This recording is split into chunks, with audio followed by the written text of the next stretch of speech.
will may be bulletproof and your IRA may still ignore it. Retirement accounts don't follow your estate plan the way most people assume that they do. They follow a form, which is your beneficiary designation. In most cases, designations override wills. Here's what you need to take from this video. Not fear, not pressure, just clarity. In the next few minutes, I'm going to show you why retirement accounts can quietly derail a Colorado estate plan. Even when you did the documents, even when you have a will, even if you have a trust in some cases. I'll explain what the Secure Act changed for inherited IRAs and your beneficiaries, and also how planning now can be a little bit different based on that than it was a few years ago, and how to actually name a beneficiary in a secure and protected way. This is educational information, not legal advice for your specific situation, but it will give you clarity about exactly how retirement accounts pass upon death and what is the best way to secure beneficiary designations. Now let's talk about real world problems. I knew a lot of Denver families who are responsible people. They work hard, they save, they contribute to their 401ks or IRAs for years, sometimes for decades. And a lot of the times it's the bulk of their savings. I see a lot of people that just deferred a whole bunch of money while they were in their highest earning years, hoping that when their income bracket drops, they will start drawing from that money. But a lot of the times they don't need all of that money, so a lot of it does go as an inheritance. Here's a story.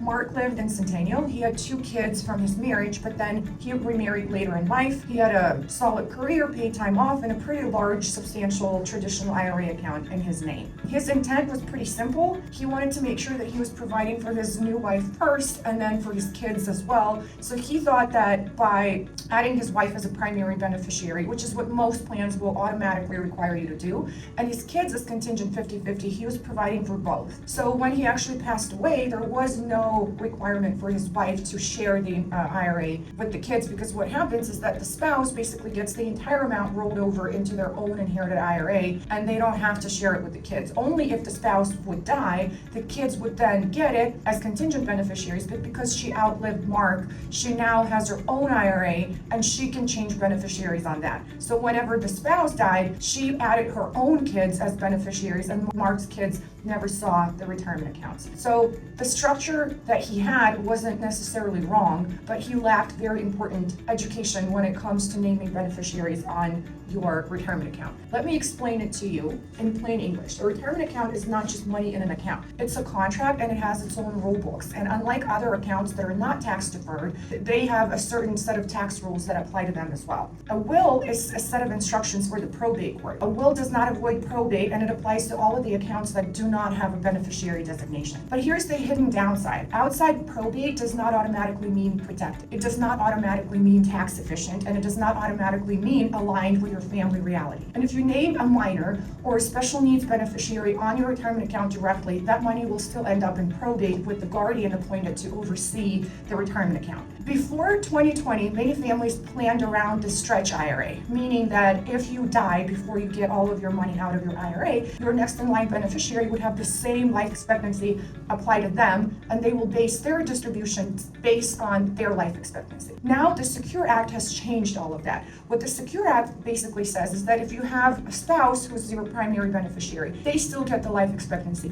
But beyond that, with a few minor exceptions, any other beneficiary, including a trust, only has 10 years to take out the full amount of money. What that means is that the IRS basically wants the 401k or the IRA to pay all of the taxes within 10 years. Now, this doesn't mean that your beneficiary has to wait 10 years and then take it all out in year 10 or take it all out in year 1. They have to actually structure it out with their financial planner or CPA to know what's going to be best for them. And the other big downside of retirement accounts, especially if you have adult kids, is that if they're named as your contingent or primary beneficiary and they get your retirement account when they're in their highest earning years, they will need to take out all of that money within 10 years. So the tax hit on them is probably going to be even worse than what it would be on you and your spouse. So now let me do a quick myth busting pass, because there are so many misconceptions that keep families stuck. Myth 1, my kids inherit retirement accounts tax-free. Not true. Most inherited traditional retirement accounts, they still go through and distribute the principal to the beneficiary, and they still have to pay income tax based on their own income tax bracket. Myth 2, my will controls my IRA. As I already said, beneficiary designations actually override the will, so in most cases your IRA will pass outside of your will and may have nothing to do with your will. So if your will says I want it all to go to my kids,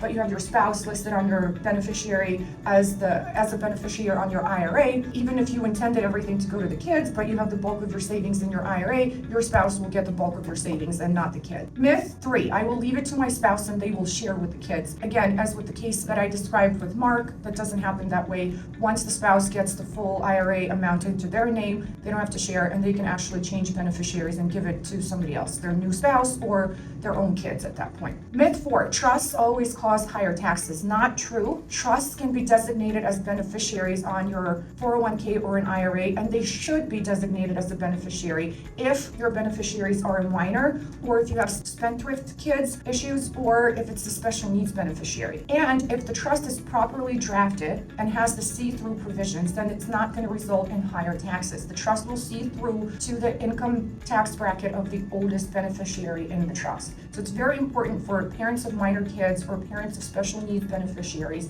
to keep this in mind and not just avoid planning for your 401k when you discuss the trust with an attorney. And then myth 5, only wealthy families need to get trusts to worry about this. I see this all the time, and again, as a mom of minor kids myself, I had to go through this process for my own 401k, and it's not about the wealth, it's about making sure that you are protecting those that matter the most to you. So where do we go from here? In this part, I just want to reframe, because this isn't about panic, it's about direction, and this is about being intentional. So when you have a goal in 2026 to get your estate plan organized, I want you to basically keep it in mind that if you do go and talk to an estate planning attorney, you have to discuss all of your assets, beneficiaries, everything that you know that you own, how it's titled, and who the current beneficiaries are. If your estate planner is not reviewing financials and is not talking to you about your 401k or IRA, they're not doing a good job for you. And another thing you need to consider, and I always say this, is that a trust alone is not some magic binder that's going to magically keep your family out of court and conflict. You actually have to work with the financials and make sure that everything is properly titled into the trust and beneficiary designated into the trust. And that can be a pretty complex discussion. That's why you need an experienced attorney who knows what they're doing, also a good financial advisor if you have one, and hopefully a good CPA later down the road when the time comes to take your required minimum distributions, or when the time comes for your beneficiaries to decide how much they want to take out in the 10-year stretch and what would be the best taxable scenario. So here at Legacy Law Group, we help you with all of that. We can support you through the entire process of estate planning while looking at the financial picture and making sure that everything gets handled properly. We can also refer you to a trusted financial advisor or a CPA to make sure that this is a complete and comprehensive plan.